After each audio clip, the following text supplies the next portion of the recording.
ನಮಸ್ಕಾರ ಸ್ನೇಹಿತರೆ, ನಾಡು ನುಡಿ ಲೈವ್ಗೆ ಸ್ವಾಗತ. ಸ್ನೇಹಿತರೆ, 3 ವರ್ಷಗಳಿಂದ BPL ಕಾರ್ಡ್ಗಾಗಿ ಕಾಯ್ತಾ ಇರುವಂತಹ ಬಡವರಿಗೆ ಇದೀಗ ಗುಡ್ ನ್ಯೂಸ್ ಸುದ್ದಿಯೊಂದು ಇದೆ.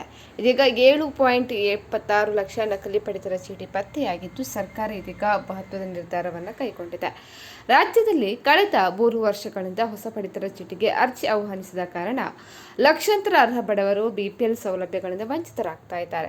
ಪ್ರಸ್ತುತ ರಾಜ್ಯ ಸರ್ಕಾರವು ಕೇವಲ ವೈದ್ಯಕೀಯ ತುರ್ತು ಪರಿಸ್ಥಿತಿ ಇರುವವರಿಗೆ, ಈ ಶ್ರಮ್ ನೋಂದಾಯಿತ ಕಾರ್ಮಿಕರಿಗೆ ಹಾಗೂ ಬುಡಕಟ್ಟು ಜನಾಂಗದವರಿಗೆ ಮಾತ್ರ ಆದ್ಯತೆ ಪಡಿತರ ಚೀಟಿಯನ್ನು ನೀಡ್ತಾ ಇದೆ.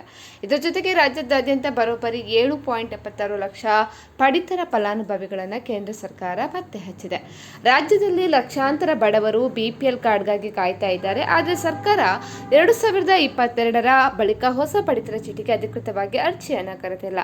ವೈದ್ಯಕೀಯ ತುರ್ತು ಪ್ರಕರಣಗಳಡಿ 102 ಗಂಭೀರ ಕಾಯಿಲೆಗಳ ಚಿಕಿತ್ಸೆಗಾಗಿ 6 ಇಲಾಖೆಯ ತಂತ್ರಾಂಶದ ಮೂಲಕ ಆದ್ಯತಾ ಪಡಿತರ ಚೀಟಿಗೆ ಅರ್ಜಿ ಸಲ್ಲಿಸಲು ಅವಕಾಶ ಕಲ್ಪಿಸಲಾಗಿದೆ.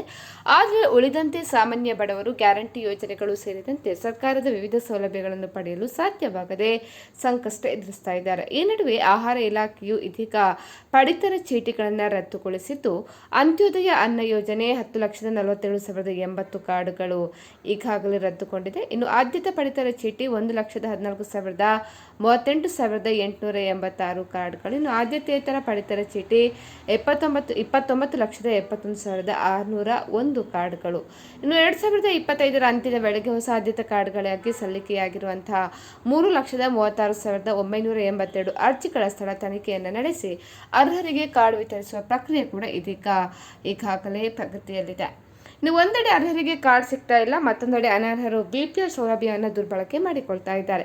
ರಾಜ್ಯದಲ್ಲಿ 7.76 ಲಕ್ಷ ಇದೀಗ ಪಡಿತರ ಫಲಾನುಭವಿಗಳನ್ನು ಕೇಂದ್ರ ಸರ್ಕಾರ ಪತ್ತೆ ಮಾಡಿದೆ. ವಾರ್ಷಿಕ 1.20 ಲಕ್ಷ ರೂಪಾಯಿಗಿಂತ ಹೆಚ್ಚು ಆದಾಯ ಇರುವವರು, 25 ಲಕ್ಷಕ್ಕೂ ಅಧಿಕ GST ವಹಿವಾಟು ನಡೆಸುವವರು, ದುಬಾರಿ ವಾಹನ ಹೊಂದಿರುವವರು ಹಾಗೂ 7.5 ಎಕರೆಗೂ ಹೆಚ್ಚು ಭೂಮಿ ಹೊಂದಿರುವವರು ಈ ಪಟ್ಟಿಯಲ್ಲಿ ಇದ್ದಾರೆ. ಹಾಗಾಗಿ ಪಡಿತರ ಅಕ್ಕಿ ಮತ್ತು ಇತರ ಅಗತ್ಯ ವಸ್ತುಗಳ ದುರ್ಬಳಕೆಯನ್ನು ತಡೆಯಲು ಆಹಾರ ಇಲಾಖೆ ಇದೀಗ ಕಠಿಣ ಕ್ರಮವನ್ನು ಕೈಗೊಂಡಿದೆ. ಅಗತ್ಯ ವಸ್ತುಗಳ ಕಾಯ್ದೆ 1955ರ ಅಡಿಯಲ್ಲಿ 747 ಕ್ರಿಮಿನಲ್ ಪ್ರಕರಣಗಳನ್ನು ದಾಖಲಿಸಲಾಗಿದೆ. 2025-26ನೇ ಸಾಲಿನ ಜನವರಿಗೆ 25 ಲಕ್ಷಕ್ಕೂ ಅಧಿಕ ಮೌಲ್ಯದ 45,399 ಕ್ವಿಂಟಲ್ ಆಹಾರ ಧಾನ್ಯ, 6,061 ಲೀಟರ್ LPG ಪೆಟ್ರೋಲ್, ಡೀಸೆಲ್ ಹಾಗೂ 419 ವಾಹನಗಳನ್ನು ಜಪ್ತಿ ಮಾಡಲಾಗಿದೆ. ಸ್ನೇಹಿತರೆ, ಈ ಬಗ್ಗೆ ನಿಮ್ಮ ಅನಿಸಿಕೆಯನ್ನು ಕಮೆಂಟ್ ಮಾಡಿ. ಅದೇ ರೀತಿ ನಮ್ಮ ಚಾನೆಲ್ ಅನ್ನು ಕೂಡ ನೀವು ಸಬ್ಸ್ಕ್ರೈಬ್